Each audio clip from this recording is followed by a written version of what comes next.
Yeah, look, it's yeah, obviously it's a painful one because started the game really well. Obviously, not just the goals we scored, the way we were playing. You know, really in control of the game, and you know, had some really good opportunities apart from 2 goals. Then you lose Christian after the second goal, which is just the way our season's gone. Nothing sort of runs smoothly, and they obviously capitalised on, by the time we sort of settled back down, they scored. But still felt in the first half we had the better moments to get a 3rd goal, a couple of key ones. Second half they came out and obviously put us under a bit of pressure, but I felt we were handling it not too badly. And then when they score, we then have a big moment 2-2 to go 3-2 up. And in these kind of games, those kind of moments are important. We don't take it, and then both penalties were poor on our behalf. It's kind of self-inflicted and unnecessary challenges, and you're kind of giving them 2 goals away for no reason, and you give yourself a mountain to climb, which proved too hard. Can I ask you about those 3 potential injuries, Romero, Van and Johnson? Yeah, Romero was just obviously hugely disappointing. He felt something in his quad. He trained really well. He wasn't the one I was worried about, to be honest. But it's just, like I said, the way the season's going for us, unfortunately. So we'll just have to wait and see. Brennan just didn't feel well. He didn't feel well at half time, but he wanted to give it a go, but he just wasn't feeling 100%. So we had to sort of take him off. And then, look, the plan was always for Mickey to play 60-70 today. Like I said, I thought Romero would be okay to play 90, but Mickey probably 60-70. So we're always going to take him off.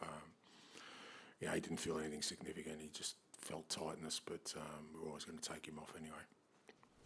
Ange, did you gamble at all with the fitness of the 2 centre-backs in particular? Because obviously they weren't there, and then suddenly they're in this huge match. No, like I said, Romero, it's not like he re-injured the same thing. It's a totally different injury. But also people, I'm sure, are aware of our situation. It's not like I've got a multitude of options there. So, you've got to make these decisions, and both players trained well, and and look, they both want to help, so you make these decisions with all the best information. Like I said, if it's not like Romero re-injured his toe, it's a totally different injury, which could happen at any time. Some people say maybe this defeat has come in the most damaging way possible, to be 2-0 up and lose the players. How bad's that legacy moving forward? How much of a challenge is that now? Oh, look, every sort of challenge you have is, is one you need to sort of overcome. So, whether it's ultimately, the pain of the defeat today, for me anyway, doesn't diminish that we also played very well against the top team, and at times looked the better side. So I always kind of look for that in terms of our growth. And like I said, it was disappointing that we worked awfully hard, but to give away 2 goals, then kind of when you give away 2 penalties unnecessarily, you're against a quality side anyway. Make things very difficult for yourself. And what did you make of Moses played as captain in the first half, and you obviously then won the penalty? Oh, look, I think it's kind of where we're at with the current state of football, where people are just frozen to make big decisions. I think referees don't want to make them because they'll go to VAR. VAR doesn't want to intervene because they think it's so. You're kind of left in no man's land. There's a couple of decisions I thought today that were, definitely went against us. I thought the linesman put his flag up for, bizarrely, for Decky when he was through. I don't know what for.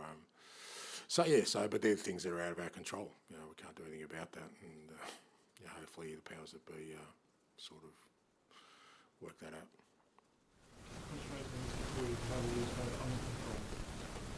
It's just the space we're in at the moment. Like I said, we just don't seem to get that sort of ability to just gain some traction every time we seem to. Something comes along and disrupts us.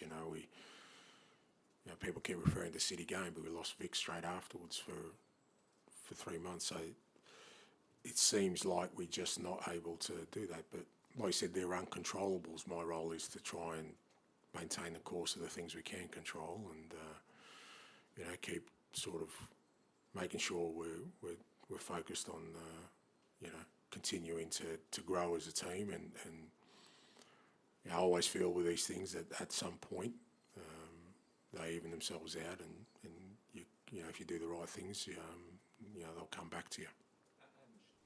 When you said a couple of decisions didn't go your way, was one of them Casido on sale? Were you surprised that that's not? Yeah, that's what I was talking about. Yeah, so but like I said, that's kind of where we're at. I just don't think, I've said it before, that technology has helped our game. I just don't see how it helps, because it means instead of one person being in control of a game and you're kind of accepting that, you kind of almost feels like no one's in control because everyone's scared to make a decision to overturn somebody else. Referees are scared to make a decision because in case they get it wrong, VAR don't want to intervene, which is, I get that, because they don't want disruptions to the game. So you just got to cop it. When you talk about, sort of momentum, really, just finding that consistency, I guess, because it's difficult to, I know you've got injuries, but it's difficult to play off certain parts of today's game against, the performance. Yeah, well, but that's what I mean. Every time we have sort of seemed like we're on solid footing, something has come along and, sort of become an impediment for us to do that. So it's just the way our season's gone so far. Fair to say it went like that last year. So it's not like since I've been in this unusual territory, but ultimately, as I said, my role in that is to focus on the things I can control and keep preparing the team the best we can to keep progressing as a football team and turn our season around. Does confidence and belief among the players become an issue at any stage? When I look at today's performance, I don't see them lacking confidence or belief. I think it's probably the other way where, I think, say, both penalties we conceded were born out of desperation. I think they're desperate to kind of turn our season around, and are really disappointed with the way it's gone. And when you're in that mode, you kind of lose that sort of composure and discipline you need. So I don't think, like I said, it's not like we're hanging on in games. Like, we wouldn't play like we did today if there was lack of belief or confidence. I just think when you get into this kind of situation we're in, there's also this sense of desperation from the players, and I thought that cost us today.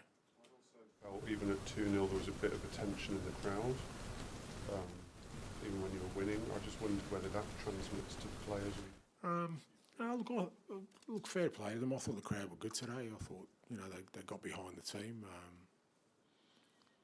But, I guess when the season's gone as it has for us, and then, like I said, at 2-0 to lose your centre-back, it's just, it does disrupt you. It's not like, you started the game so well, you have to make a substitution, which means, you're hampered in making substitutions in the second half, and all these things come along that you just go, well, here we go, another challenge for us. Nothing's really running smoothly. So I think the crowd probably senses that as well, and like I said, it almost becomes a bit of a self-fulfilling thing where you're almost expecting things to go wrong. Dave, final one. I was just going to say, Ange, you touched on it before, but this is uncharted territory for you as a manager.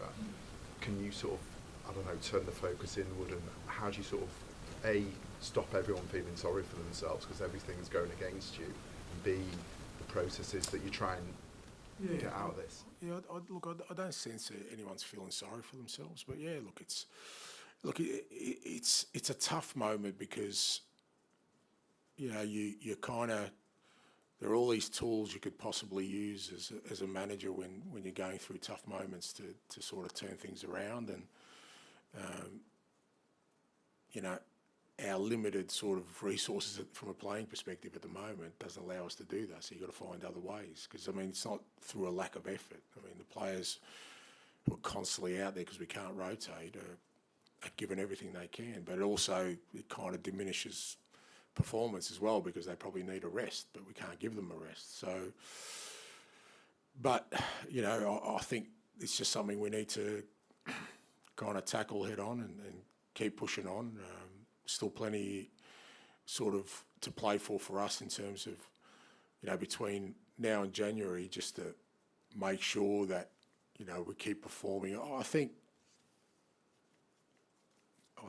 still sense within this squad there's a real kind of conviction in what we're doing, and if we maintain that, then you know, we'll turn our season around. And like I said, hopefully at some point we hit some smoother waters just in terms of some of the things that are happening at the moment, and you know, some of it's self-inflicted, but you know, hopefully we can get some more consistency.